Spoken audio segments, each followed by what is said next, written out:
प्लासी की लड़ाई में जितने लोग मैदान में लड़ रहे थे उससे ज्यादा लोग मैदान के बाहर खड़े होकर तमाशा देख रहे थे, लड़ाई का परिणाम सुनने की प्रतीक्षा कर रहे थे। देश के भाग्य का निर्णय होने जा रहा था, मगर उस निर्णय में सारा देश शामिल नहीं था। विदेश मंत्री के नाते मैं अफगानिस्तान गया था। आपको सुनकर ताज्जुब होगा, अफगानिस्तान के अपने मेजबानों से मैंने कहा मैं गजनी जाना चाहता हूं, गजनी। पहले वो मेरी बात उनकी समझ में नहीं आई, कहने लगे गजनी तो कोई टूरिस्ट स्पॉट नहीं है, गजनी में कोई 5 स्टार होटल नहीं है, गजनी में आप जाकर क्या करेंगे, गजनी में आप जाकर क्या देखेंगे। मैं उन्हें पूरी बात नहीं बता सकता था। मेरे हृदय में कहीं गजनी कांटे की तरह से चुभ रहा है। जब से मैंने गजनी से आए एक लुटेरे की कथा पढ़ी है और किशोरावस्था में पढ़ी है, मैं देखना चाहता था वो गजनी कैसा है।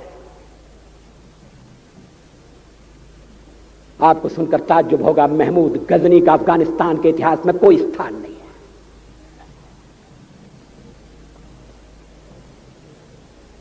गजनी छोटी सी जगह है, छोटा सा गांव है। कल्पना करिए, सैकड़ों साल पहले वहां धूल उड़ती थी, झोंपड़ियां थी, मगर एक लुटेरा लुटेरों को इकट्ठा करता हुआ सोने की चिड़िया को लूटने के लिए चला आया। आपस की फूट से जो राजा है वो लड़ेगा, जो क्षत्रिय है वो लड़ेगा। हमने समाज के बहुत बड़े वर्ग को लड़ने के अधिकार से वंचित कर दिया। हमने उन्हें हथियार नहीं उठाने दिए। मार्शल नॉन मार्शल के आधार पर हमने समाज को बांट दिया। वो लुटेरा सोमनाथ के मंदिर तक चला गया। पुजारी देखते रहे। मंदिर की पूजा भक्तों को करना पड़ती है। मंदिर तो एक प्रेरणा का केंद्र है। मैं देशपांडे जी की तरह से नास्तिक नहीं हूं, मगर उनकी नास्तिकता में भी जो आस्तिकता है मैं उसका आदर करता हूं, उसका सम्मान करता हूं। वो जिस आत्मविश्वास से नास्तिक होने की बात कहते हैं, तो मैं उनसे कहना चाहता हूं वो सचमुच में नास्तिक नहीं है। जिसकी आस्तिकता है, जिसका विश्वास है, वो नास्तिक कैसे हो सकता है? विश्वास किसमें है यह बड़ी बात नहीं है, विश्वास है या नहीं। हमने समाज के बहुत से बड़े वर्ग को विश्वासहीन बना दिया।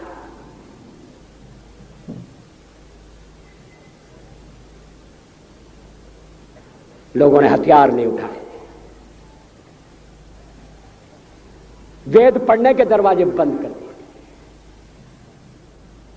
इसलिए हम पादाक्रांत हुए। अफगानिस्तान में मैंने एक बात और देखी। मुझे जिस होटल में ठहराया गया उसका नाम था कनिष्क। अफगानिस्तान एक मुस्लिम देश है। मुझे बड़ा ताज्जुब हुआ। मैंने कहा कनिष्क यहां कहां से आया? तो मेरे साथ अफगानिस्तान के विदेश मंत्री थे। मैंने कहा कनिष्क आपका कौन लगता है? कनिष्क से आपका क्या संबंध है? कहने लगे कनिष्क हमारा पूर्वज है, कनिष्क हमारा पुरखा है। He was one of our forefathers। मैंने कहा तब तो हमारे आपके पुरखे एक हैं।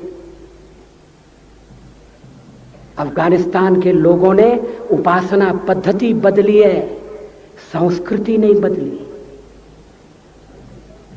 आज के भारत के परिवेश में यह सुनने के बाद थोड़ा विचित्र लगता है। हमारे यहां तो धर्मांतरण के साथ राष्ट्रांतरण होता है, ऐसा दृश्य दिखाई देता है। पड़ोसी देशों में ऐसा नहीं हुआ। अभी राम जन्मभूमि का मामला चल रहा है। एक विदेशी आए, कहने लगे राम जन्मभूमि का क्या झगड़ा है? हमने कहा इस पर विवाद हो रहा है कि श्री राम कहां पैदा हुए थे, और जहां पैदा हुए थे वो स्थान उनके मंदिर के लिए प्रयुक्त किया जाए या न किया जाए। वो इंडोनेशिया से आई थी, वो मुसलमान है। कहने लगे हम तो समझते थे कि राम के लिए सारे भारत में आदर होगा, सम्मान होगा। हमने कहा ये आपने कैसे समझा? कहने लगे आप तो इंडोनेशिया आ चुके हैं, इंडोनेशिया में बहुत से लोगों ने इस्लाम स्वीकार कर लिया, मगर श्री राम को विस्मृत नहीं किया, श्री राम को भुलाया नहीं। इंडोनेशिया के बाली द्वीप में 1 महीने रामायण की लीला होती है। मैं उस समारोह में जा चुका हूं। उस समय भी विदेश मंत्री मेरे पास बैठे थे। मैंने कहा ये रामायण ये क्या हो रहा है? मैंने कहा एक्सीलेंसी ये मंच पर क्या हो रहा है?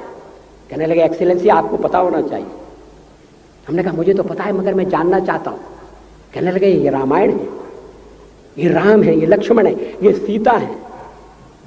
हमने कहा इनसे आपका क्या संबंध है? आप तो मुसलमान हैं।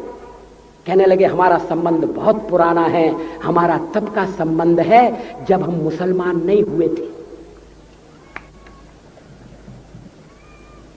थाईलैंड की राजधानी अयोध्या कही जाती है। थाईलैंड के राजा को आज भी राम कहा जाता है। सावरकर जी ने हिंदू राष्ट्र की बात की, हिम्मत के साथ। बुनियादी तौर पर भारत हिंदू राष्ट्र है।